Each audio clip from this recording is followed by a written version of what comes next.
Hello everyone, welcome to Apti Plus Academy for Civil Services. It's a video on daily news and editorial analysis, which I'll be covering from the Hindu and Indian Express. The most important news and editorial of the day, that is relevant for the preparation of civil services examination, will be discussed in this session. Let's get started with the news topic list. Today is 21st of December. The first important news, that is the new global biodiversity framework. This is from the text and context page of the Hindu. Second, 3 sites added to the tentative list of UNESCO. Third, Prime Minister pitches for use and promotions of millet as well as promotions of local sports. Fourth, Navy received 5th Scorpion class submarine Vagir. And the last is an editorial upholding the autonomy of election commissions. Apart from the news and editorial discussion, at the end of this video, there will be MCQ based questions. These questions will be based on current affairs that will help you for upcoming prelims examination. So without any further delay, let's get started. And before I begin this session, those of you who are new to our channel, do not forget to subscribe Apti Plus Academy for Civil Services on YouTube. If you like this video, if you find this video informative and helpful, do press a like button. Starting the session with the first news, that is a new global biodiversity framework, something important for General Studies Paper 3 under the subtopic, that is conservation, environmental pollutions, degradation, and EIA. So recently, during the 15th Conference of Party to the United Nations on Biodiversity, this is called UNCBD, they have adopted a convening Montreal Global Biodiversity Framework. And under this framework, the CBD, that is the Convention on Biological Diversity, is a United Nations agreement that aims to conserve and sustain use of earth biodiversity. So this is something aligned to ensure that we are protecting our biodiversity, and this framework will provide for regulation as well as for the financial assistance. The coming Montreal Global Biodiversity Framework, better known as GPF, is set out to have 4 important goals by 2050, and 23 target will be achieved by 2030 to save the existing biodiversity and ensure 30% of the degraded terrestrial, inland water, coastal and marine ecosystem that come under the effective restorations. To basically this particular initiatives on conference of parties that call for a biodiversity framework will definitely call for more sustainability towards the biodiversity. So if you're writing in mains paper in general studies paper 3 specifically, you can quote this example and the initiative that is there in the contemporary times. Now, what is the importance of biodiversity for the society to large and the environmental concern?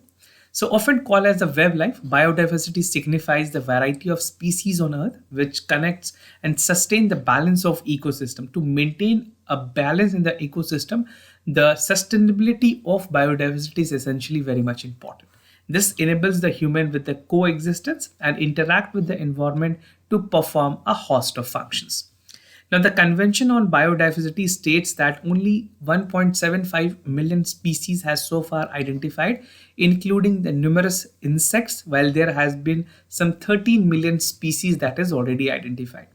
So far as ecosystem services rendered by the diverse form are concerned, the plant and animal are the most visible one, including providing human with food, fuels, fibers, shelter, building material, air, water purification, stabilization of climate, pollinations of the plant, and even the uses of agriculture in moderation with effect to flood, drought, extreme temperature, and wind.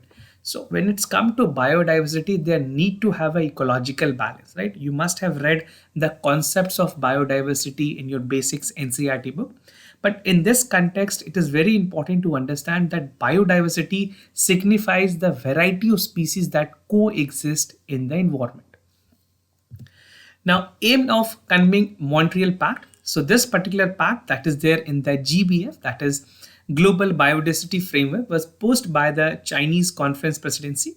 This time, China was the president for this conference, and they have set out some targets which has to be achieved by 2030. And the focus will be on protecting the degraded areas, resources mobilization for conservation, compensation for countries that preserve the biodiversity, halting the human activities linked to species extinctions, reductions in the half of invasive alien species, introduced plant, animal, and affect endemic biodiversity, as well as cutting pollutions to non-harmful level. Definitely there are a lot of initiative in many multilateral forum that call for the reductions in the harmful level of the CO2 and other greenhouse gases, minimizing the climate change impact, the ocean acidifications and other part.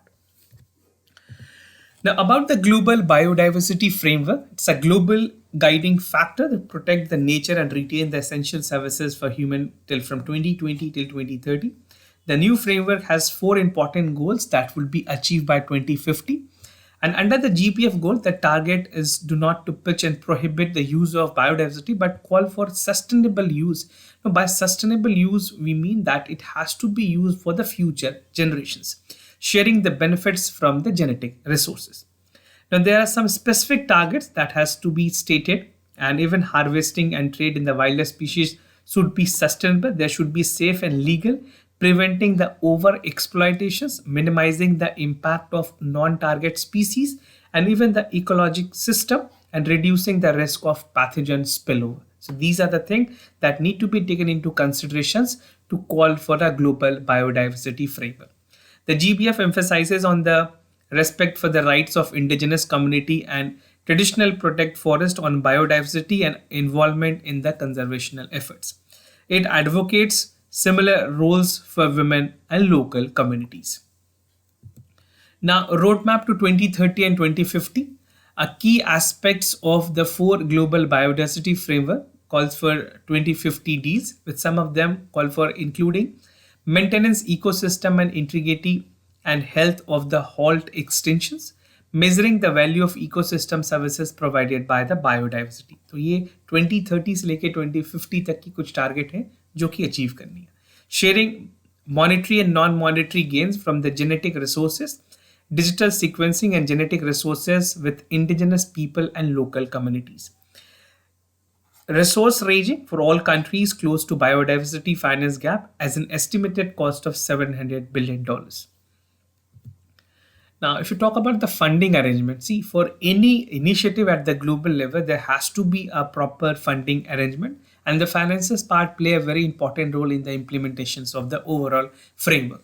So by 2030, the global biodiversity framework hopes to see at least 200 million raised from all the countries per year, domestic and international public-private towards implementation of the national action plans.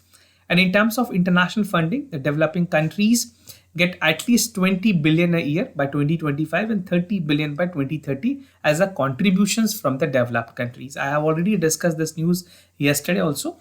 So make sure you are aware of this, and even you can use this points as a fodder point in your mains paper. The Global Environment Facilities is a multilateral body that partners country and agencies, and it aims to establish in 2023 and until 2030 a special trust fund to support the implementation of the GBF, that is a Global Biodiversity Framework. The GBF is aligned with the United Nations Sustainable Development Goals, and three of which is directly related to the other goal that is there. That goal 13 call for climate actions, goal 14 call for life below the water, and goal 15 call for life on the land. तो जितने भी sustainable developments के गोल हैं, these goals are very important. If you're writing in mains, either in general studies paper 2 or 3 and even for paper 1, you can directly relate the SDG goal with it.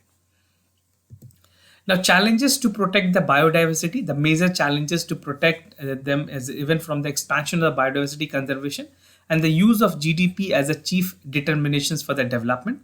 The Economist says that the Das Gupta review report that the GDP is based on the faulty applications of economics that excludes the depreciating assets like nature, which is degraded by relentless extraction of the resources. तो कई बार extraction process के through जो degradations हुई हैं environment की, वो एक कहीं ना कहीं GDP के calculations में depreciating assets के तौर पे देखी जाती है. Now, moving to the other news, 3 sites added to the tentative list of UNESCO, something important for general studies paper 1 under the subtopic that is Indian culture, that will cover the salient feature of art, form, literature, architecture from ancient to modern times. Now, recently 3 new culture sites in India has been added to the tentative list of UNESCO World Heritage Site, and UNESCO website describe a tentative list of inventory of these properties which has each state party intended to consider for the nominations. Now, tentative list of sites की अगर बात करें, this include first Sun Temple at Modhera in Gujarat. So the Sun Temple is dedicated to Sun God, is one of the remarkable gem of the temple architecture in India. तो जितनी भी चीजें इस बार UNESCO list में add हुई हैं, these things are going to be relevant for your prelims examination this time. The temple is an exemplary model of Maru Guraja architecture style with the 11th century and the Western India for the patronage of Solanki dynasty, जो कि उस time पे उस reason में काफी ज्यादा expanded थी. The age of temple may infer from the style belonging to the region of Bhimadeva, that is Bhimadeva 1 from 1022 to 1063 CE. Now, Vadnagar town in Gujarat is a municipality in Bahisa district of Gujarat. The multi-layer historic town, Vadnagar has been recorded as a past of stretching line nearly 8th century BC and still area that has a large number of historic building and primary religious and residential in nature. Now, the third one is the rock-cut cliff sculptures and Unakoti in Tripura. So Unakoti in northeastern Tripura is a holy place associated with a Shivasha worship. And this is something in the northeastern region that has a series of Shivites rock sculptures in the northeastern part of Tripura. Unakoti is home to giant bas relief sculpture that is 8th to 9th century carved with a huge heel, basically huge. So you can count it as a monolithic part as well. Now, UNESCO World Heritage Site tags in India की अगर बात करें, there are total number of 40 sites that is there in the UNESCO World Heritage Site. And these sites include 32 cultural sites such as Agra Fort, Taj Mahal, Harappan site, Dholaviri, Elephanta Cave, Red Fort Complex in Delhi, Mahabodhi Temple in Bodh Gaya in Bihar. Now, other news that is Prime Minister pitches for the use and promotions of millet and local sports, something important for general studies paper 2, under the subtopic that is the government policies and intervention for the development of various sectors and issues arising from a design and implementations. Now, making a strong pitch for the use of millet and even calling for the promotions of sports that is linked to ground, and these sports in India specifically include Kabaddi and Kho-Kho. The Prime Minister has asked all the Member of Parliament to launch a program in their constituencies to promote the initiatives of the linked ground, basically promotions of the sport that include Kabaddi, Kho-Kho, and even call for the promotions of the uses of millet in their constituencies. The Prime Minister noted that the UN has declared year 2023 as an year of millet, that is an international year of millets. Over 85% of Indian farmers failing in the category of small farmers growing millet in the large number, and a rise of consumptions of this grown will definitely help farmer to make and earn a small margin of more profit than they were making. Earlier, they were making losses, but after the uses and the consumption increase, definitely the small farmers will get a gain, and they will be making this will be making them more livelihood and increasing their financial income as well. International Millets Year 2023. The India's proposal to observe the International Millets in 2023 was approved by the FOA, that is the Food and Agriculture Organization, in 2018. Our United Nations General Assembly ने 2023 को International Year of Millets declare किया. This is again important for many other government examination. Now, this was adopted by the United Nations resolutions for which India took lead and was supported by 17 nations. So this basically initiative was backed by 70 countries in the United Nations. Now, global distributions of millets की अगर बात करें, 3 countries in the world has the highest producing capacity for millets. Among them, India is the one country. India, Nigeria, and China are the largest producer of millet in the world, accounting for more than 55% of the global productions. Now, from many years, India was a major producer of millet. However, in the recent year, millet productions की अगर बात करें, तो Africa में higher productions की वजह से India is counted as a second country. But although India के जो productions है वो almost 10 million ton है annually. So this is again a very high number considering the fact compared to many other countries. Now, if you talk about India's millet map from north to south, from east to west, each region of India has some specific categories of millet There are other millets that is there: foxtail millet, finger millet, barnet millet, brown top millets, little millets, cordo millets, pearl millets, proso millet, and sorghum. And if we talk about states from extreme north, that is Jammu and Kashmir, followed by Uttar Pradesh. Then we in east, basically in eastern, we have West Bengal. In west, we have Gujarat. And talking about the southern state, Karnataka, Kerala, Tamil Nadu, Andhra Pradesh are the states that even produce a millets, right? So there's a huge distributions of millets that is produced across India. And some of things are already listed below. You can check out. You can even take the screenshot of these images. Moving to the other news, that is Navy received the 5th Scorpion class submarine Vagir. This is important for General Studies paper 3 under the subtopic that is various security forces, agencies and their mandate. Recently, the Indian Navy has received the 5th Scorpion class of submarine Vagir ahead of its planned commissioning next month.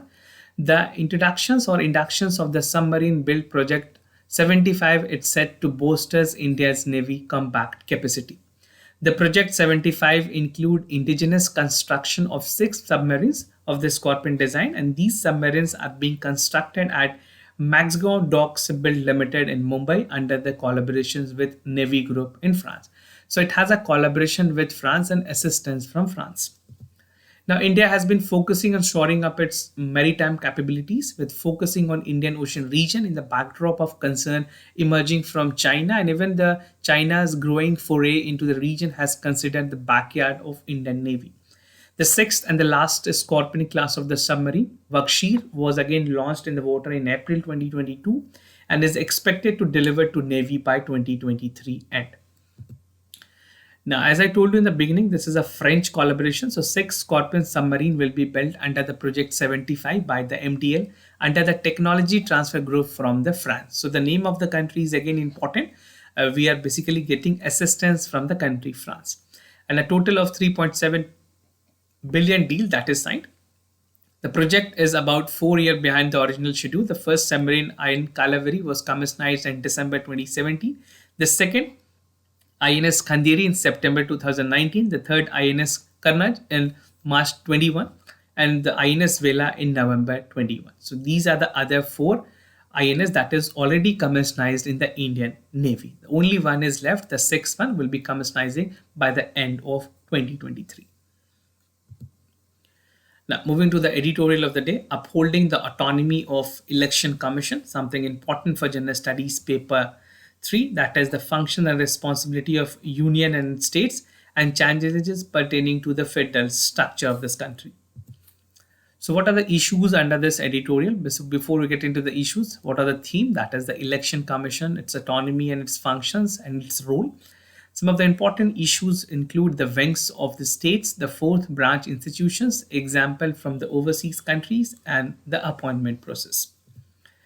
So over the course of November and December, we have seen the constitutional bench of the Supreme Court of India has heard a crucial case about the methods of the appointment with regards to the office of Election Commission as is constituted and how the election commissioners are appointed. So there was a whole sum of gamut of debate talking around and lingering around the election commission.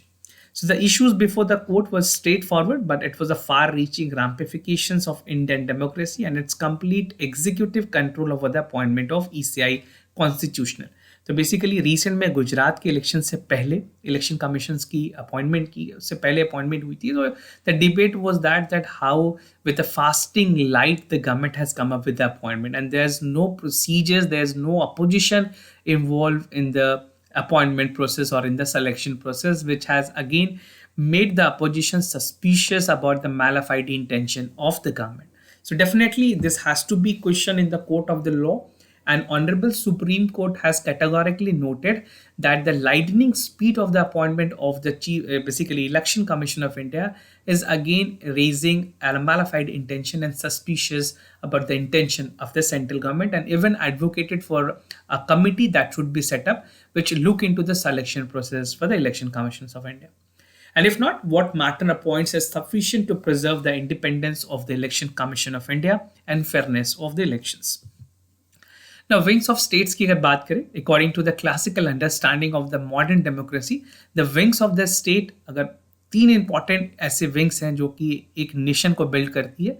The first among them is legislative, second is executive and third is judiciary. Even right to information act, journalism, and even the other stakeholder as a pressure group, and even NGOs can be considered as the fourth pillar of this.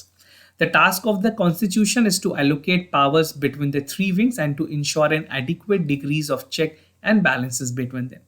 Traditionally, these bodies are involved in the administrations and implementation of the issues among the believed within the executive domains.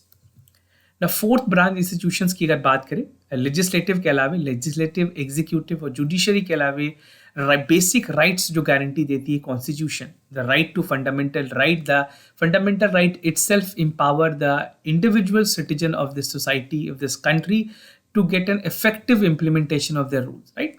So effective without infrastructure implementation, the Right to Information Act, अगर RTI की बात करें, it has also empowered the normal citizen. And given the most constitutional democracies, with the infrastructure implementation, the Right to Information Act will remain on paper guarantee. So, जो RTI है उसके institutionalization करने की जरूरत है, because see it is backed by CIC and for state there are state information commissioners, but इसकी transparency, इसकी mechanism, इसकी institutional setup को और deepen down करने की जरूरत है. The fourth branches institution need to be have a functional dependent from the politic executive. Now, कुछ example अगर overseas के देखें, the country like South Africa, Kenya constitution have dedicated the constitutional provisions for the fourth branch of the institutions such as human rights commissions, election commissions, and even calling for the integrity institutions and requiring for the independence. The appointment process such as the normal bodies involve multiple stakeholders from different wing of the states. Now, as South Africa Constitution's Court correctly note that one of its landmark judgment that the true functional independence is effective impossible if the power to appoint the rest entry is within the single individual or office or entity. तो ऐसी provisions भी foreign countries में है जहाँ पे एक individual हर एक appointment की पॉसिबिलिटी को नहीं एक्सप्लोर कर सकता, because the diversity, the opposition point and even other stakeholder point has to be also taken into consideration once we are making an appointment to such top level executives. Now, the appointment process, it is important to note, and even you can conclude your editorial by writing this, that almost no constitutional democracy in the world allow political executive sole power to staff the body as an important to sustain the democracy such as election commission. तो India के अलावे कोई भी ऐसी country नहीं है जहाँ पे डायरेक्ट जो सेंट्रल गवर्नमेंट है वो अपॉइंट करती हो इलेक्शन कमीशन जैसे इंपॉर्टेंट इंस्टीट्यूशंस के लिए. So this is again a suspicion, a question, and even you can get a direct question in the mains examination asking that how far the reachability of the central government in the appointment of election commission is true. In light of that, analyze or critically examine. So this is a possible question that you can be framed for the UPSC mains, that is for general studies paper 2. The appointment process involved the government, opposition's independent expert, judicial expert, and the manner on one centers and the power that has domain to veto as well. The problem, however, is the appointment process that is difficult to create the judicial degree, and it is something needing the political consensus, public deliberations, perhaps that has been carefully crafted in legislation.